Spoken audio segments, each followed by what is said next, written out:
Amp in the time machine, come take a ride through the 1930s with style and stride. Books, films, and fashion, the songs that remain. We regret nothing, the past calls our name. Welcome back to We Regret Nothing. Today, we reached the final broadcast in our exploration of the radio shows of the 1930s. Over the last 2 episodes, Michelle, Andrea, and I examined 20 of the most influential radio programs of the decade. These shows informed the public, sparked imaginations, delivered laughter, and offered some escape during one of the most uncertain times in modern history. Now, we're down to the top 10. By the end of this episode, only 5 radio shows will earn a place in the space capsule to represent the voice of the 1930s. This is where the debates get tough.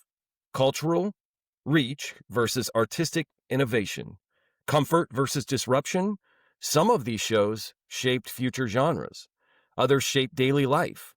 Choosing just 5 means deciding what mattered most when radio was king or queen. So today, we ask the final question. Which 5 radio shows best captured the sound, influence, and shared experience of the 1930s? Let's find out. Welcome, Michelle. Hello. Hi, Andrea. Help me. Okay, why don't we start by just reviewing our top 10. This is in no particular order.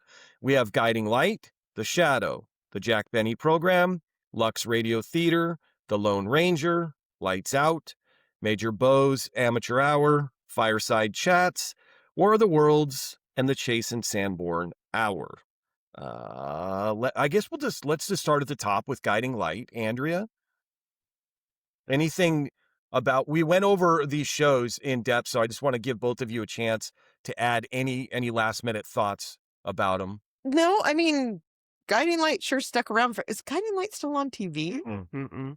Canceled in 2009, but it was still the longest running soap opera of all time.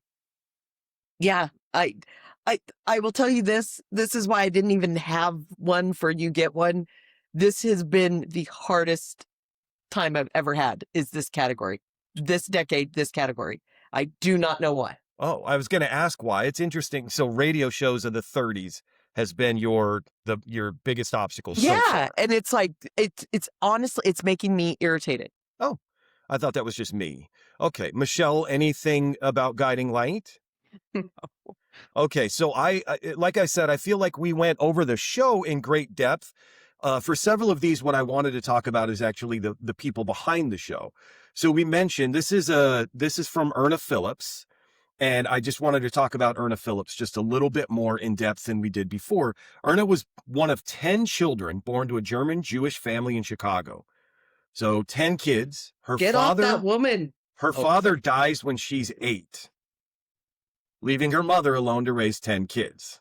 Classic. She claimed to be a lonely child who was always given hand-me-down clothes and left making up long and involved stories for her dolls to live out. At age 19, she got pregnant by her boyfriend, who then abandoned her, and she gave birth to a stillborn baby. She went on, though, to study drama at the University of Illinois at Urbana-Champaign, receiving a Master of Arts degree, and then going on to earn a master's degree in journalism at the University of Wisconsin-Madison. So Phillips, from the beginning, always wanted to be an actress. But her teachers all told her she was too plain to have any success. I love supportive people in education. So from 1925 to 1930, she got a job as a school teacher in Dayton, Ohio, teaching drama and theater history to school children. Well, the wars never stopped for this woman. While working in this capacity, she continued to attempt a career as an actress while she was still teaching. And then after performing several acting roles for radio productions at WGN in Chicago, she left her career as a teacher and accepted a position as a staff writer on a daytime talk show. While working as a staff writer, Phillips created the serial Painted Dreams, which aired every day except Sundays on local Chicago station WGN. Phillips wrote every episode of the series, in addition to being the starring cast member as two characters, Mother Moynihan and Sue Morton. Mother Moynihan was a widowed matriarch of a large Irish-American family. Phillips based Mother Moynihan's struggles on her own mother's obstacles. After creating, producing, and starring in Painted Dreams, Phillips became credited with innovating a daytime serial format for radio geared specifically towards women. In 1932, Phillips urged WGN to sell Painted Dreams to a national network. WGN refused. So Phillips took them to court, claiming the series was her property and it was hers to do with what she pleased. WGN manager Henry Selinger claimed to have come up with the original daytime serial to sell products for women. Fuck you, Henry. However, Phillips was hired to write as well as perform in the series. So disputes of ownership over the innovative serial ended Phillips's association with WGN. She was immediately picked up by opponent station WMAQ. Painted Dreams was then changed to Today's Children, featuring the same plot and featuring the same debate over starting a career or starting a family. Phillips learned a valuable lesson from Painted Dreams. She learned to retain all rights and ownership, no matter. So, according to her Irma's biography, version. Yeah. What, Michelle? It's Irma's version. Well, Erna, I think in her mind, she's like, I wrote it, produced it, starred in it. How can anybody argue that I own this? Yeah. Well, she learned a hard lesson in that one. And so then in 1937, I will tell you, Painted Dreams is still in court. The hearing is still going through the court process. And so she collaborates with Emmons Carlson on her third serial, Guiding Light. So she created Guiding Light while Painted Dreams was still going through the court process. Okay. 8, Painted Dreams emerged from the courts and was purchased by CBS. So now she has Guiding Light from the year prior. Now Painted Dreams gets bought by CBS. So the nature of the court settlement prohibited Phillips from any future involvement with Painted Dreams. That year, when Phillips' mother died, she demanded to CBS that Today's Children be discontinued out of respect. CBS agreed and replaced it with her new series, Woman in White, a serial which focused on the internal workings of a hospital. It is the first daytime serial to be set in a hospital.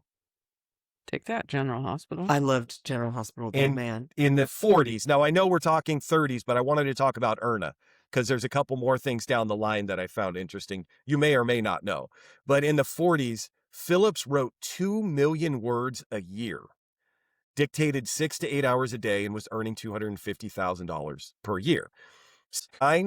Phillips created the first serial broadcast on a major television network, These Are My Children, which ran on NBC for 1 month. In 1956, she created As the World Turns. Jesus Christ. One of the first 2 daytime serials to run half-hour in length on television. Within 2 years, As the World Turns had become the highest-rated drama, a position it would retain for over 20 years. Phillips co-created Another World with William J. Bell, who she was mentoring. Then the whole Bell family. Okay. In 1964, originally planned as a sister show to As the World Turns, but although Procter & Gamble owned both series, CBS had no room for the program, and rival network NBC acquired the broadcast rights to As the World Turns. Or, I'm sorry, Another World. And then in 1965, Phillips was the story editor for Days of Our Lives and was a story consultant on Peyton Place. So to say that Erna Phillips was the queen of the soap opera, Yeah, that what would they're be calling that- daytime serials, Definitely. when you go down the list of all the shows she created or touched, and then again created the very first serial inside a hospital. Think about all the hospitals that followed. Anyway, I just thought that was really interesting. Her story kind of captivated So many me. hospitals. Guiding Light. Okay, so number 2, The Shadow. Michelle, anything to add on The Shadow? I don't think so. I mean, I feel like this was a good jump off for Orson Welles, who we get a little more of as we go forward. So, but no, not really. Oh, Andrea? We went over these like No. I'm fully like I'm gonna keep repeating it for you two and for the audience. Is we went through all these shows in pretty great depth in the last or 2 episodes. Yeah. And so I just want to give you both a chance to add any last minute thoughts. I have a bunch of notes. Not that I want to be like all over this episode, but if don't fret if you don't have anything. I'll talk about some of the people involved in these shows. Andrea, anything on The Shadow other than the Alec Baldwin movie that you hate? Hate is such a strong Not for word. me. Yeah, I know. I chose it carefully. not for me. I walked out.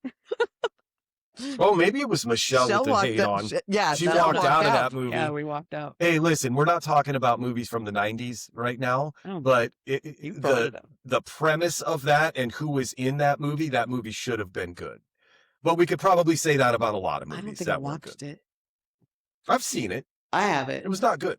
I think, were you working at the movie theaters when that came out? I think so. I that would be a good excuse why I've seen it. I don't know. There's a whole plethora of movies that came out like around that time that like I haven't seen or I didn't enjoy because of what was going on in my personal life with my boyfriend at the time. Sounds like a real jerk. He was quite the ass at back in the 90s. You have a type. Okay. So No, Sean, I don't have anything. okay, good.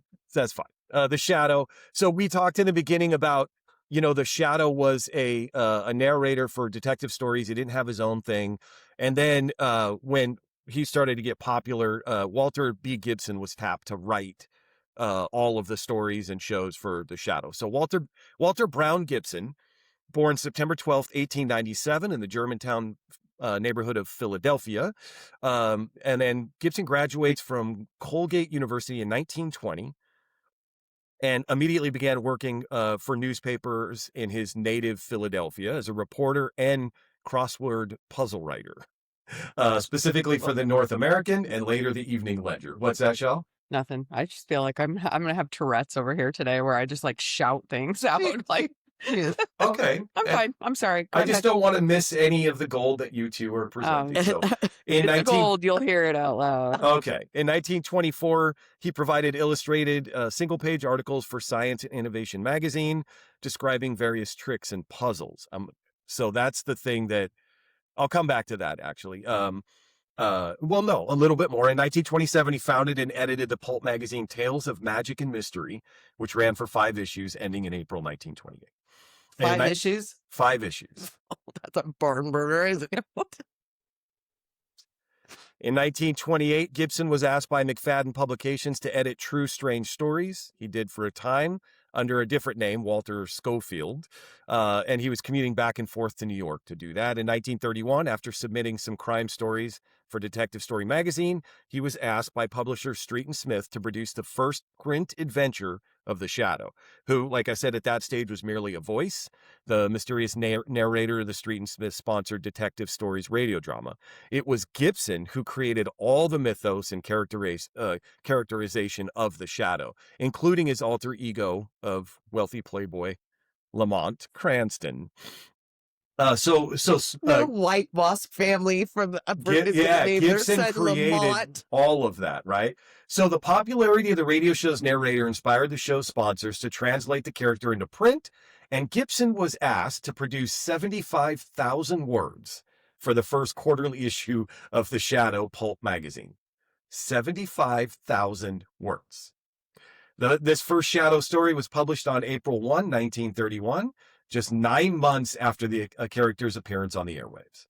6 months later, the Shadow was headlining a new radio show, and his pulp adventures, written by Gibson under the pseudonym Maxwell Grant, were going from strength to strength, and then launched as a quarterly publication. So he went from within months, the magazine was on a twice monthly schedule, and so he's writing like a maniac to try to keep up. So they're saying what I could find was Gibson had to produce the equivalent of 24 novels a year to keep up with this pace. That's insane. Is he okay? Described, well, he's passed, but described as a compulsive writer. So he's not okay, but That's what I want. Like, I'm sorry that I cared about this man's well-being. So Gibson, described as a compulsive writer, is estimated to have written at his peak 1,680,000 words a year, and at least 283 of the 336 total Shadow novels. Gibson ultimately contributed more than 15 million words towards Shadow publications. That's insane.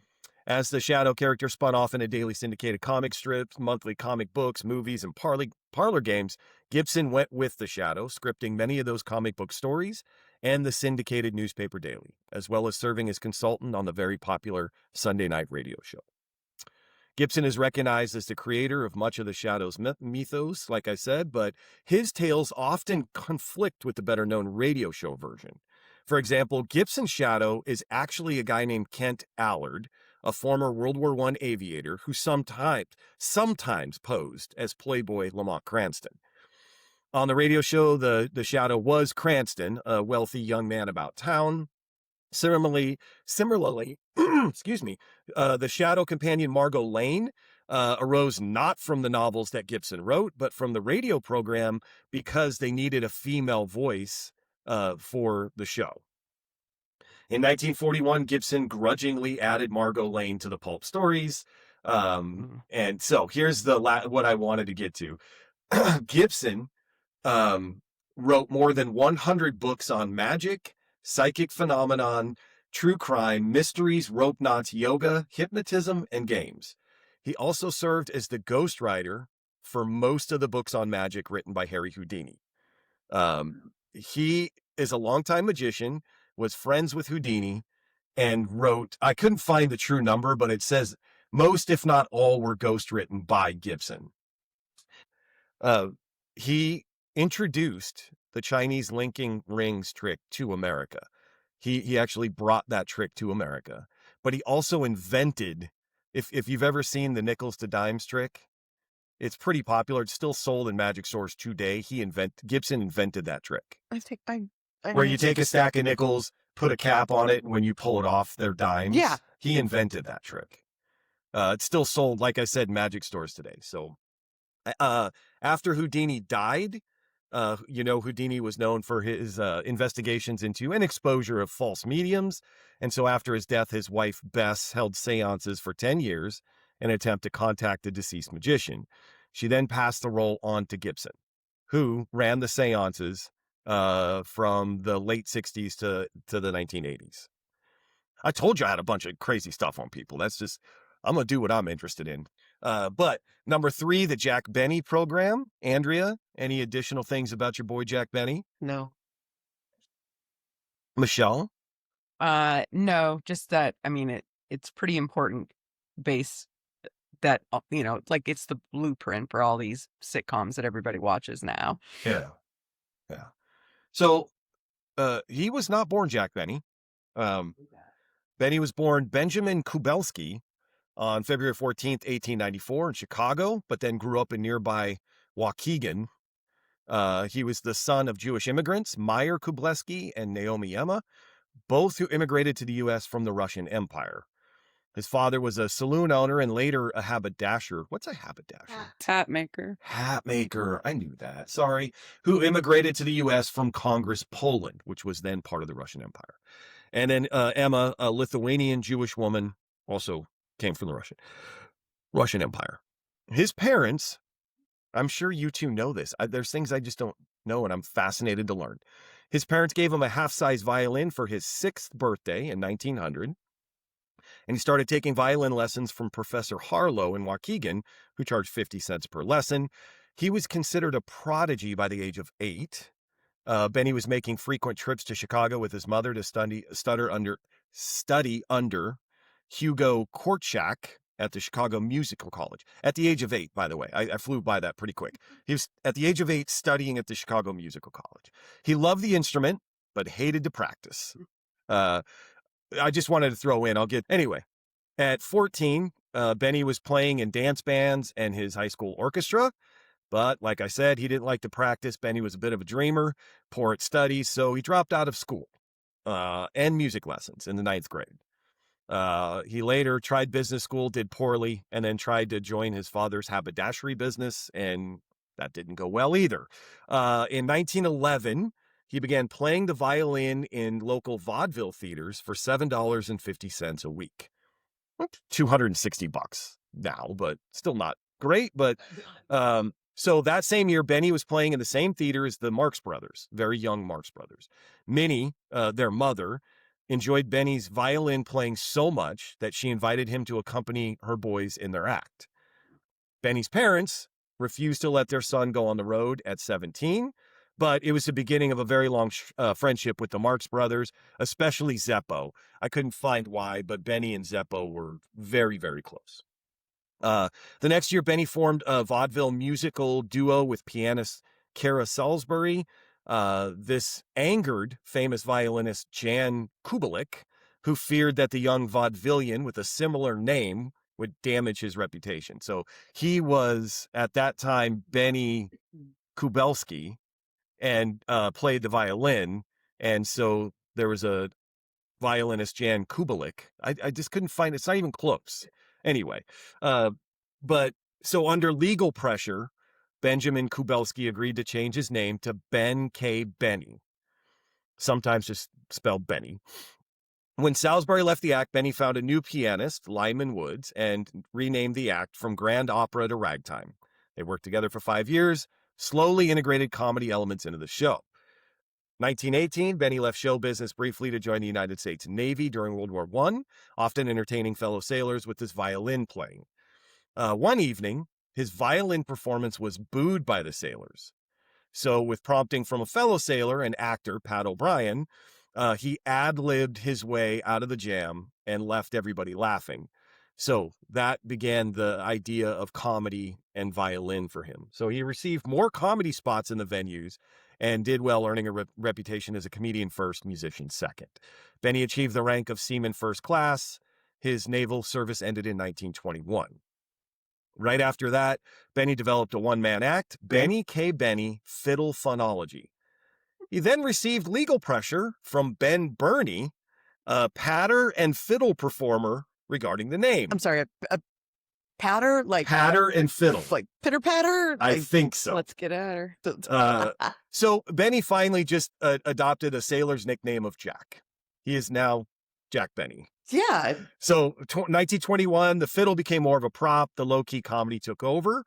In 22, Benny accompanied Zeppo Marx to a Passover Cedar in Vancouver at the residence where he met 17-year-old Sadie Marx. Actually spelled differently, no relation to the Marx family. I'm sorry, what year was this? 22. She's 17? 17. Fucking Leonardo DiCaprio's all through, like... Well, how old would he He was born in 97. He was born in 1894. 94. So how old would he be? So he's almost 30? What year again was it? I'm sorry. 22. Oh, he's 28. That's okay. He's not quite 30. Fucking... Benny accompanied Zeppo to a Passover Cedar in Vancouver at the residence where he met 17-year-old Sadie Marx, whose family was friends with but not related to the Marx family. First meeting did not go well. When Jack tried to leave in the middle of Sadie's violin performance, Sadie didn't take kindly to that. Then, again in 1926, they meet. Jack did not remember the earlier meeting and was immediately taken with Sadie and convinced her to marry him. They married in 27. At least it was 4 years later and she was 21, but still. In 27. She was working in the hosiery section of the downtown LA Broadway Boulevard May Company, across the street from the Orpheum Theater. Jack was playing at the Orpheum. And so what he was working on, this Andrea is already spicy, but called for an actress to fill in for the dumb girl part in a Benny routine. And Sadie filled in, proving to be a natural comedian. She then adopted the stage name Mary Livingstone. Sadie collaborated with Jack throughout most of his career. They later adopted a daughter, Joan, and Sadie's older sister, Babe, would often be the target of the jokes on the Jack Benny program about unattractive or masculine women, while her younger brother, Hilliard, would later produce Benny's radio and TV shows. You're a really Number 4, good producer. Lux Radio Theater. Michelle. I don't have anything else to add except for that this was, really good low-cost entertainment for people who were still coming out of the Depression, can't afford to go to the theater, or in places where the theater is not, and they could still get kind of the experience of an actual play or show. Yeah. Andrea? No. I'm just going to tell you now, I got nothing for any of these. Okay. So, But I still want to give you a chance. Oh, I know. I appreciate that. Know that it's not, Okay. it's just. To Michelle's point, America at this time was, we talked about movies in the 20s. We talked about movies in the 30s. America was movie crazy. Going to the movies wasn't the 2-hour wallet busting experience it might be today. It was cheap and you got bang for your buck. And even an evening at the cinema was a lengthy experience, usually consisting of one or more live acts followed by a cartoon. Then came a live action comedy short, newsreel, and then finally the movie. So sometimes you get 2 movies, and generally a B movie, like a 60 or 70-minute thriller, followed by a more prestigious A movie. The problem for the audiences of the day that we're talking about now was that once your local movie theater stopped showing a film, it usually disappeared for good. You didn't get to see it again. And so this was the perfect solution. The Lux Radio Theater filled in. If you were a movie fan, the movies you loved on the screen were being broadcast into your home. And these weren't cheap versions. They were featuring the actors, usually from the movie. And then the script that had been trimmed down just a bit to fit into a 1-hour radio broadcast. So this fit, it was a win-win for everybody. The Lux Radio Theater was not only used to broadcast old movies, but to advertise new ones and to keep their contracted stars in the public eye during downtime. So this fit very well. How long was that on the air? So in total, there were 926 episodes. It has been estimated that Lux had used 52,000 pages of scripts, 496 stars, 1,467 supporting actors, 18,667 musical cues, and 22,000 sound effects. So I don't have the year, but I know that it went for a long time. Okay. Yeah. Cool. They did a lot of shows. Okay. Number 5, The Lone Ranger. Andrea? I know I said it. Again, I still just. No. I love all the stuff I learned about the Lone Ranger on the last one. Oh, okay. Michelle, I had anything? no idea that they were No, Texas Rangers. Well, let's talk about the Texas Ranger for a second. The Rangers were founded in 1823 when Stephen F. Austin, known as the Father of Texas, employed 10 men to act as Rangers to protect 600-ish newly settled families who arrived in Mexican Texas following the Mexican War of Independence. So while there's some discussion as to, they were volunteers and Austin didn't really have the authority to do it, but the Texas Rangers lore actually dates the year of their organization to this event. So the Rangers always trace their lineage back to 1823 when this happened. They were formally constituted in 1835 when the provisional government of Texas authorized 3 companies of Rangers to protect the frontier. Within 2 Who own the land that they stole it from. Within 2 years, the Rangers comprised more than White 300 men. There's a long history of the Rangers in Texas.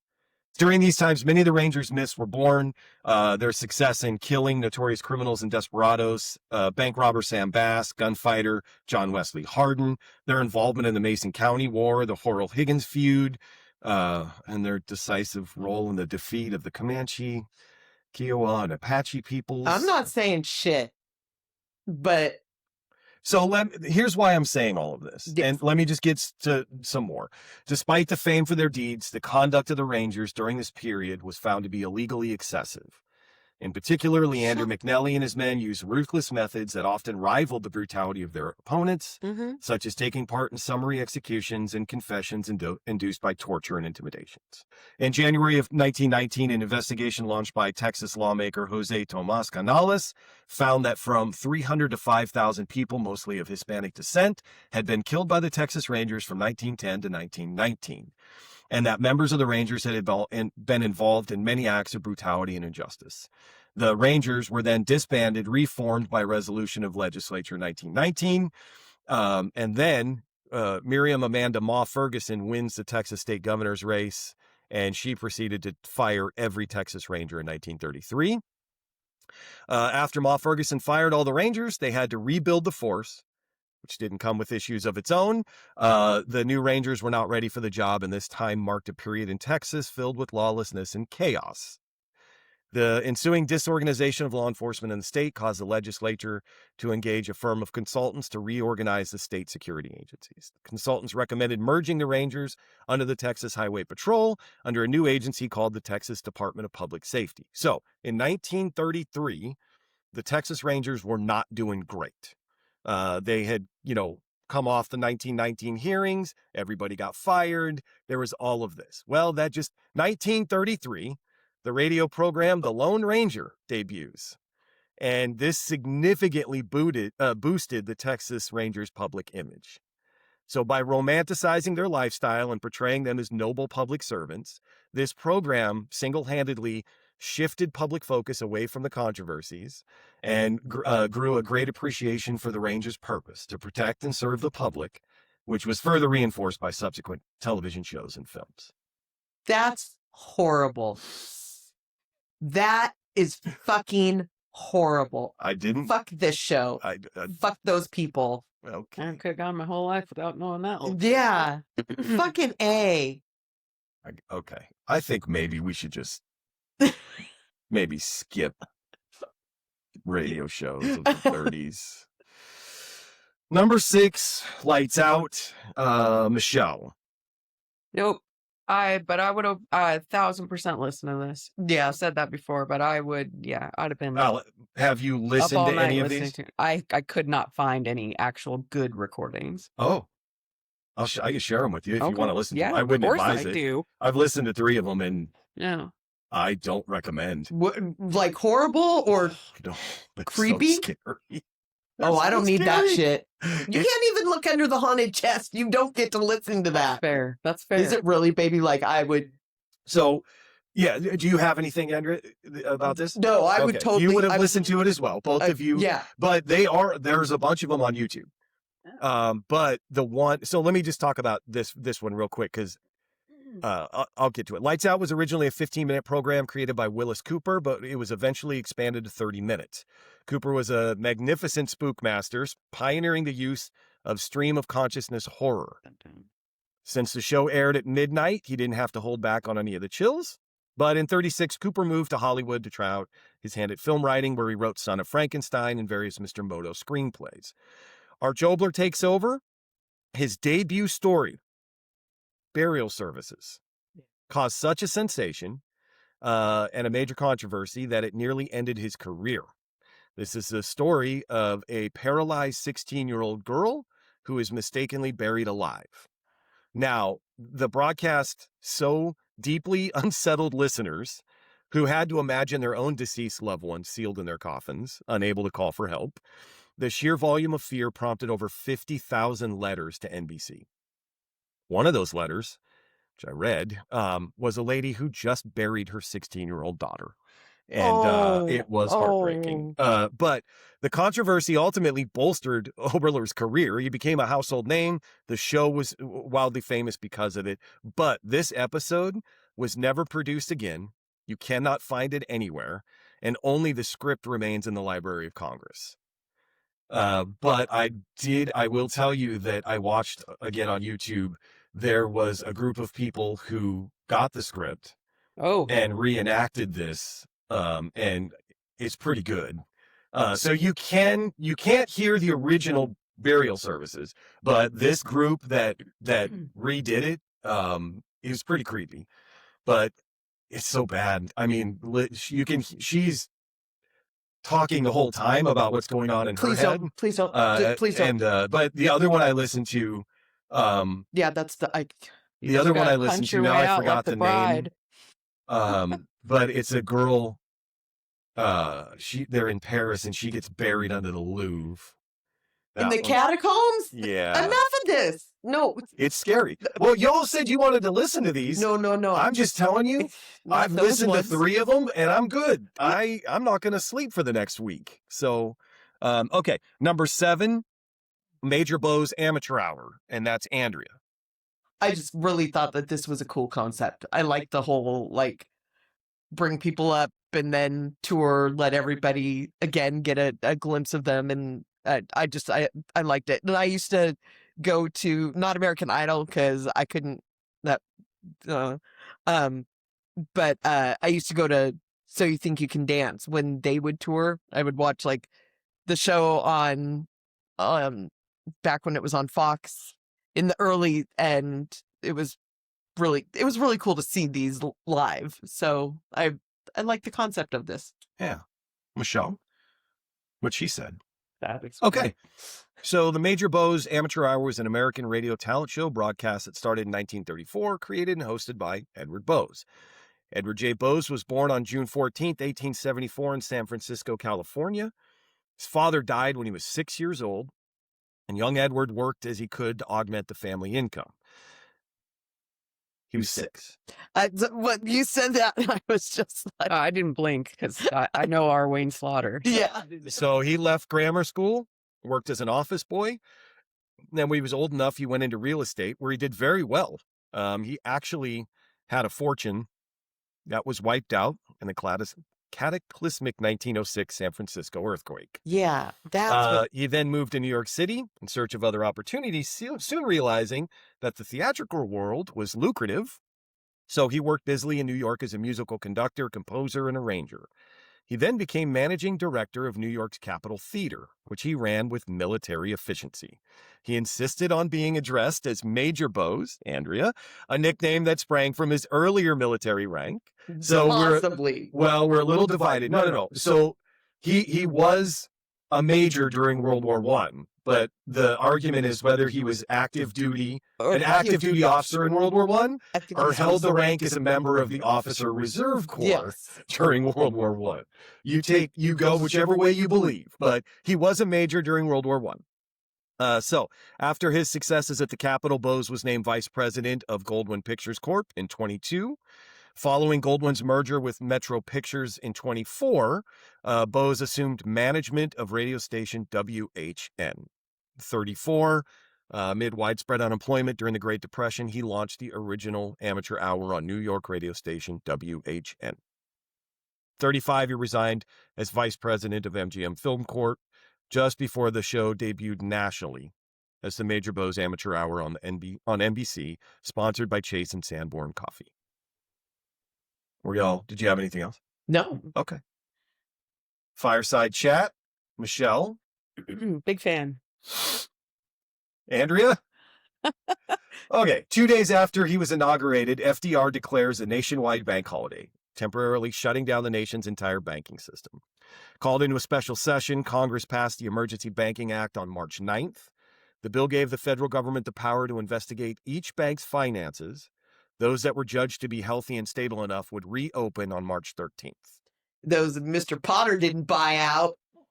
But on March 12th, 1933, the day before the banks were set to reopen, it wasn't clear that these emergency measures had done enough to calm the public's fears.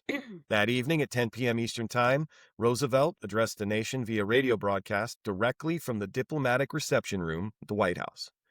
It started, "My friends, I want to talk for a few minutes with the people of the United States about banking." For the next roughly 13 minutes, more than 60 million Americans listened as Roosevelt explained in straightforward language designed for the benefit of the average citizen what the federal government had done in the past few days to address the banking crisis, why they had done it, and what the next steps were going to be. After explaining how banking worked, Roosevelt laid out what happened to cause the current crisis. He argued that the government's emergency measures would enable a survey of the nation's banks and allow stable banks to reopen. Andrea. Did he blame Joe Biden and Barack Obama? After that, he said people could feel completely safe returning their money to the banks rather than hoarding it at home out of fear. And I quote, "I can assure you, your money is safer in a reopened bank than under your mattress." Finally, Roosevelt called on the American people to renew their confidence and courage and to have faith rather than be stampeded by rumors or guesses. Let us unite in banishing fear. Together, we cannot fail. On March 13th, On March 13th, when healthy banks reopened, people lined up in droves to return their cash. More than half of the funds Americans had withdrawn during the crisis was back in the bank within 2 weeks. March 15th, the first day stocks were traded after the banking holiday, saw the market's largest ever one-day percentage price increase, reflecting a surge of confidence among American investors. Before Roosevelt's second radio address, broadcast on May 7th, 1933, the CBS station manager Harold Butcher dubbed the speeches fireside chats. He was sitting next to the fireplace in the White House. But thousands of letters had begun pouring into the White House every day, many of them expressing gratitude for the president's words. A single fireside chat could generate more than 450,000 cards, letters, and telegrams. On average, FDR was receiving 8,000 communiques a day. War of the Worlds. Oh, no. Number 9, Andrea. This is brilliant, and I love that it's almost kind of done out of laziness, because the fact that Orson Welles didn't bother to find out anything, he didn't even read War of the Worlds before he chose it. America's favorite old fart is America's favorite old this is fascinating. Yeah, That part was interesting to learn. yes.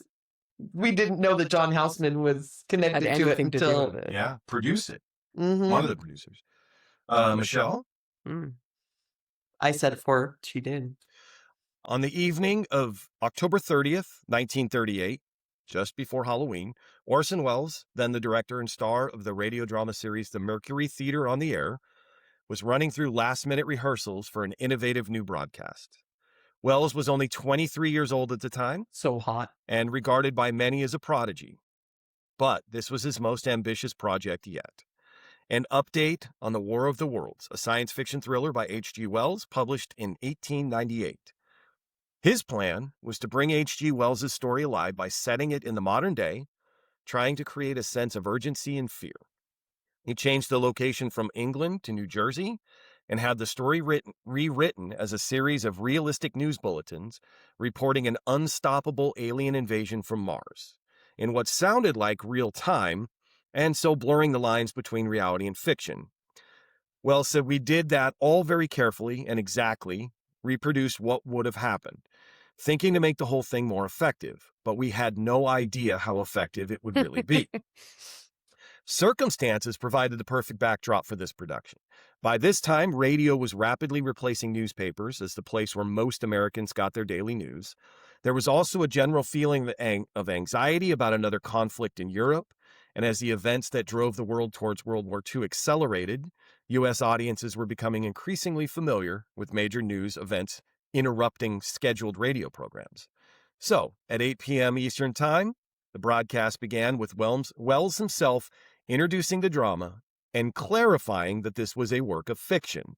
But either listeners who tuned in late missed the disclaimer, or some simply didn't hear it and didn't really register what Welles was saying, or they simply forgot it as the drama progressed.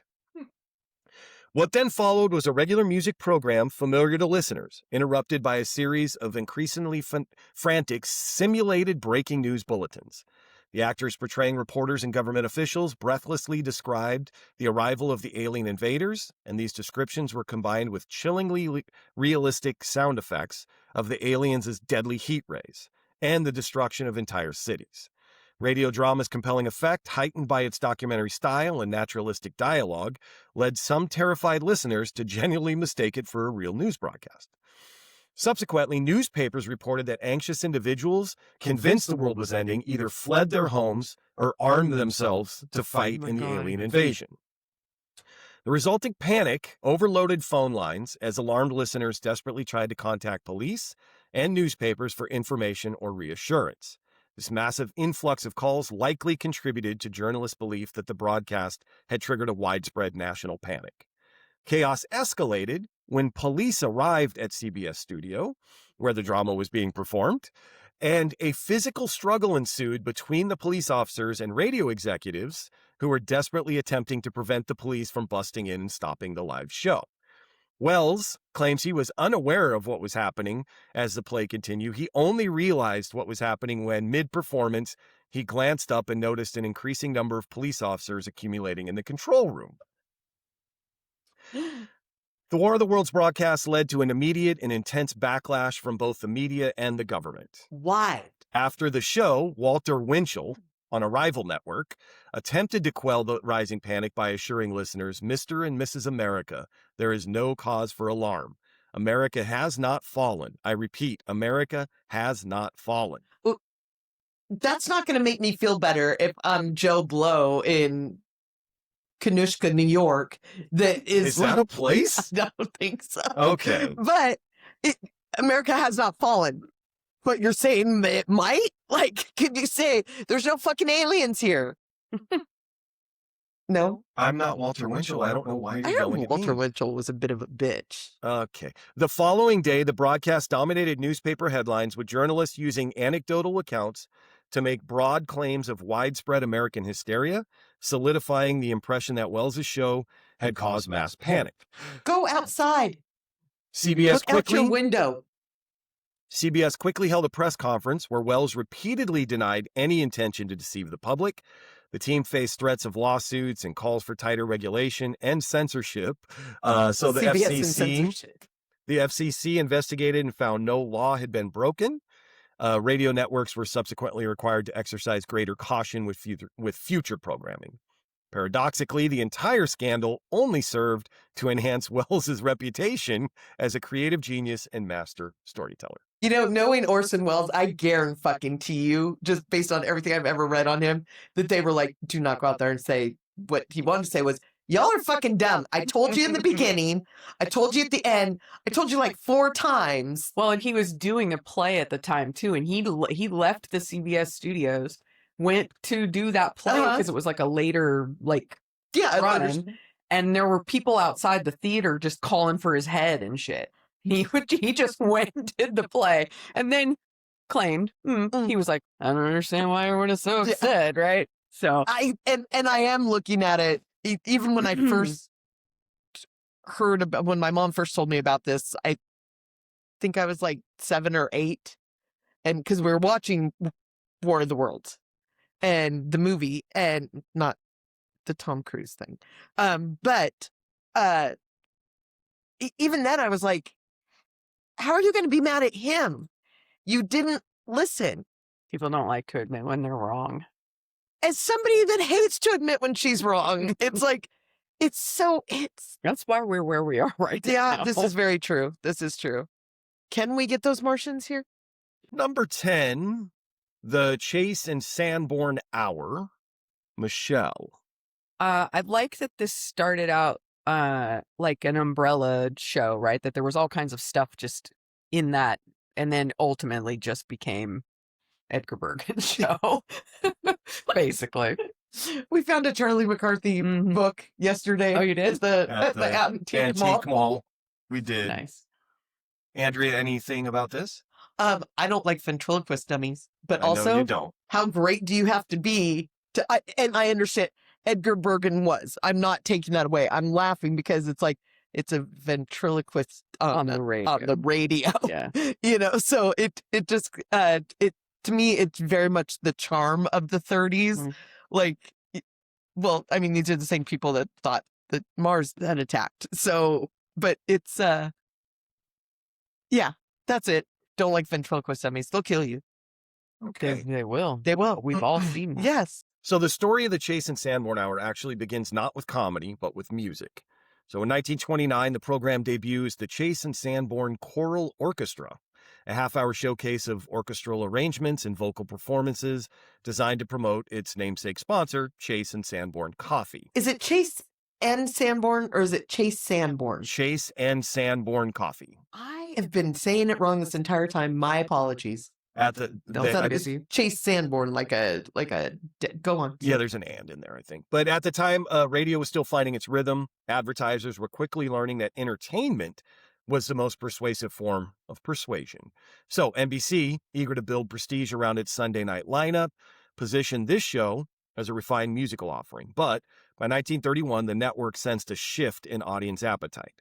The Great Depression cast a long shadow over American life, and listeners craved levity, escape, personality, something funny. Enter Eddie Cantor.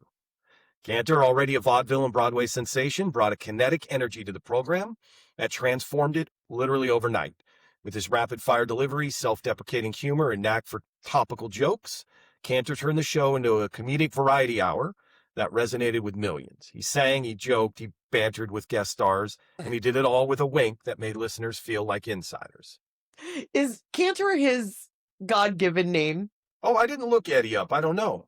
Just because of what a cantor is, that's why I was like, okay. Under Cantor's stewardship, the Chase and Sanborn Hour became a ratings powerhouse. His segments often included playful jabs at politicians, celebrities, and even the sponsor itself, which only endeared him more to the public. Okay. What's Eddie's name, Michelle?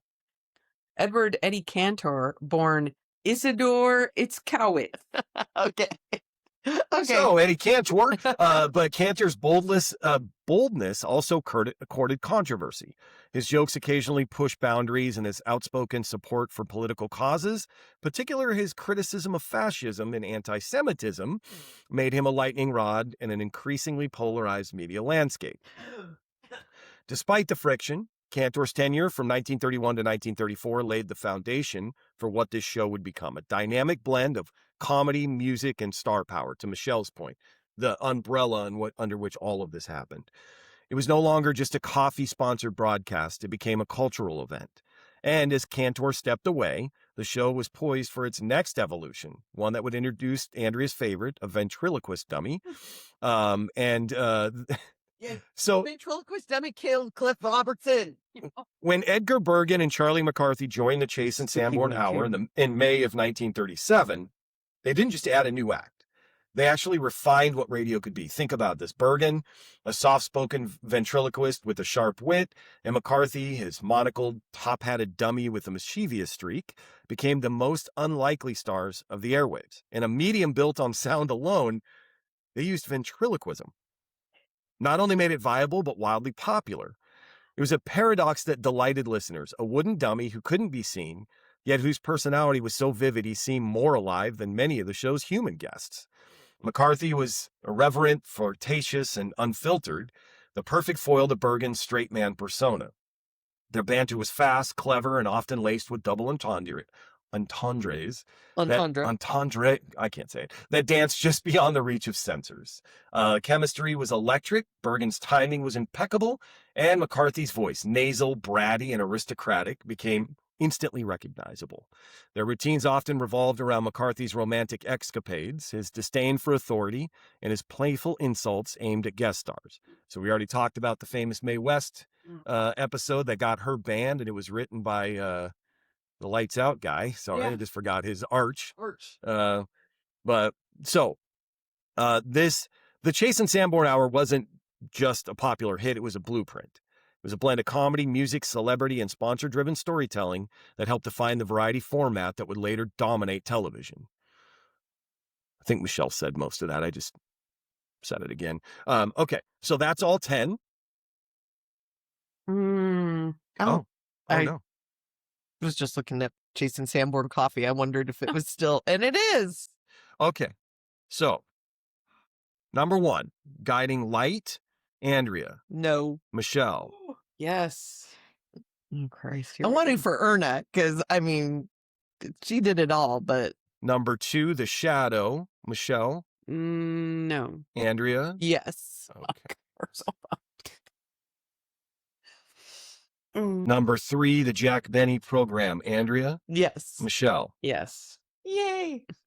Number 4, Lux Radio Theater. Michelle. Yes. Andrea. Yes. Number 5, The Lone Ranger. Oh, boy. Andrea. No. Michelle. No. 6, Lights Out. Michelle. I want to say yes, but I'm going to say no. Andrea. Exactly what Michelle said. Number 7, Major Beau's Amateur Hour. Andrea.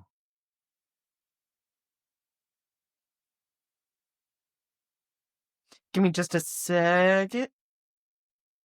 Yes. Michelle. No. Number 8, Fireside Chat. Michelle. Yes. Andrea. No. Jeez.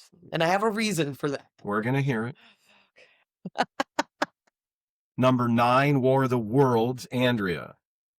Yes. Michelle. No. Oh my God. Number 10, The Chase and Sanborn Hour. Michelle. Yes. Andrea. How many yeses have I had? 1, 2, 3, 4, 4. Yes. Sorry, 5. You have 5 already. Oh, then never mind. No. Oh, fuck. Okay, Chase and Sanborn. Michelle, you said yes. I did say yes. And Andrea, you said no. I said no. Mm.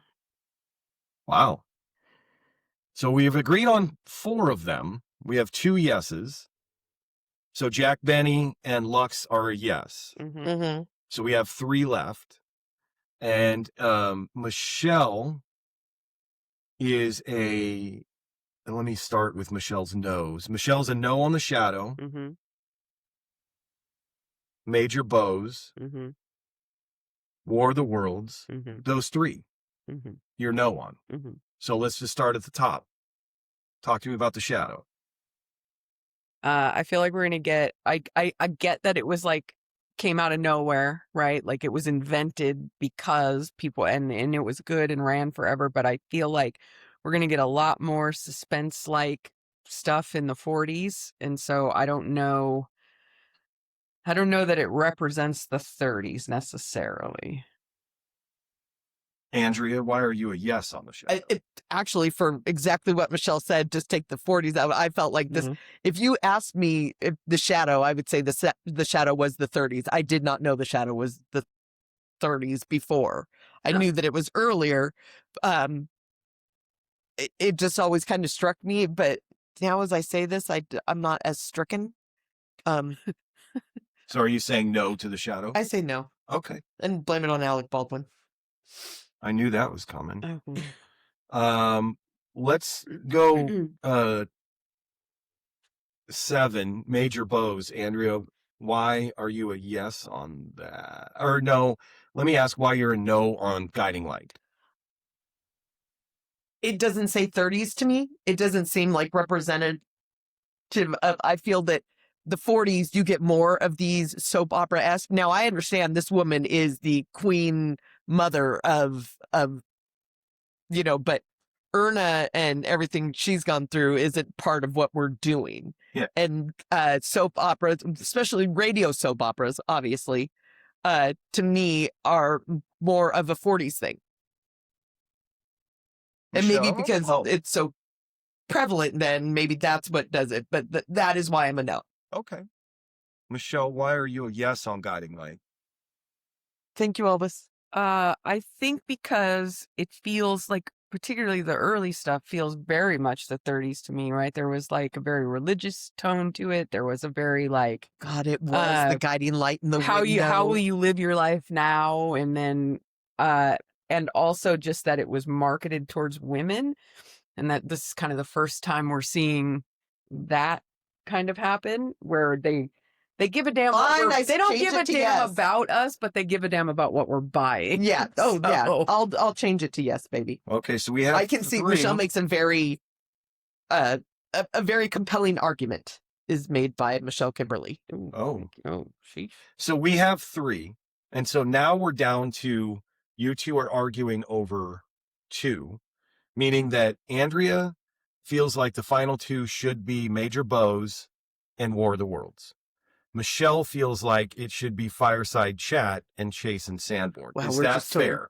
Yes. Yes. And if I could say with Fireside Chat, if I could just say what it was, because I'm a huge fan. I'm a huge fan of this president. he was always sitting. I love the person that's like he was sitting by the fire. He was often in a sitting position. The fireside chats, if you would have asked me, you are asking me. To me, they're very 40s. I know they go into the 40s. That seems fireside chat just me is very 40s. But I could see the 30s with the bank run and everything like that. I could see it. I mean, they did start in the 30s, and it was that the banking. Yeah, issue, it was stuff in the 30s that caused it. In the 40s, the what it did. You for needed World the War president, II. World War II. You needed the president like having these chats when he was sending. Yeah.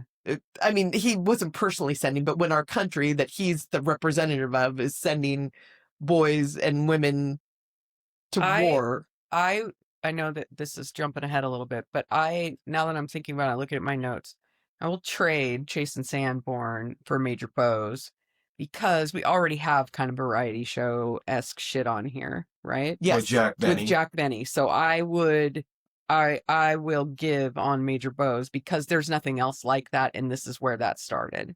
So I'll give you. We can do that. Okay. So we're saying yes to Major Bose. Yes to Major Bose. Thank you, Frank Sinatra. Yes. So now we're down to Fireside Chat War of the Worlds. I would do. Well, see, this was my thing with War of the Worlds. I don't think you could get away with it in the 40s. Number one, you're not going to have fucking anything invading America in the 40s. No, fair enough. You're not going to have anything invading from the skies.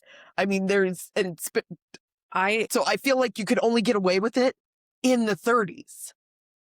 And my main argument about this is that it was a single episode from an entirely I'll give you that. different I'll give you that. I'll take series. Fireside Chat. And I'll give her that. Oh.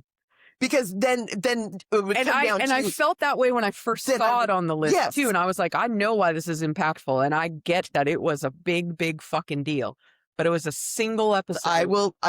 And all these other are like series Because or long running. That's how. Yep. And listen, if this was a different kind of list, 1000%. But Yeah. just the single episode versus I will give you that. calming. That is nation. correct. That I will switch. See how So- fucking agreeable I am? So I just want to confirm what was just decided was that we're ditching War of the Worlds Mm-hmm. and keeping Major Bose. No. Yes. Yes. Yes. Yes. And ditching Chase and Sanborn. Yes. So let me just confirm with both of your lists. I have our top 5 going into the capsule. Guiding Light, Uh-huh. the Jack Benny program, Uh-huh. Lux Radio Theater, Uh-huh. Major Bose Amateur Hour, Yes. Fireside Chat. You got it, baby. Correct. Those are our top 5. You got it. Woohoo! Okay. Good night, Irene. Andrea could not be happier that the radio portion of this We decade is have And over. done it. I appreciate very much what you've done. I don't want if anybody sitting at home and has eyes on you and is like, why is he married to such a bitch? No, It's like this was very, very hard for me to get through, but it was super fucking interesting. And I Okay. very much enjoyed it. That's my goal for each of these, just for myself. Learn a whole bunch of stuff because I want to be curious. I learned a lot. And I learned a lot from you two as well, and as always. So like that's what makes this fun for me. It was what makes it easy for me to do all of this because it's fun. Why we should have a bigger audience. Tell your friends. We'll get there. We're not that far into this actually. Kick you if you don't.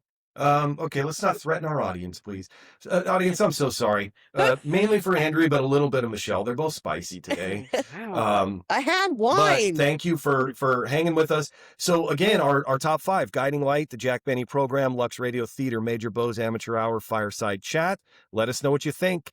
Either comment wherever you're ingesting your podcasts or hit us up on social.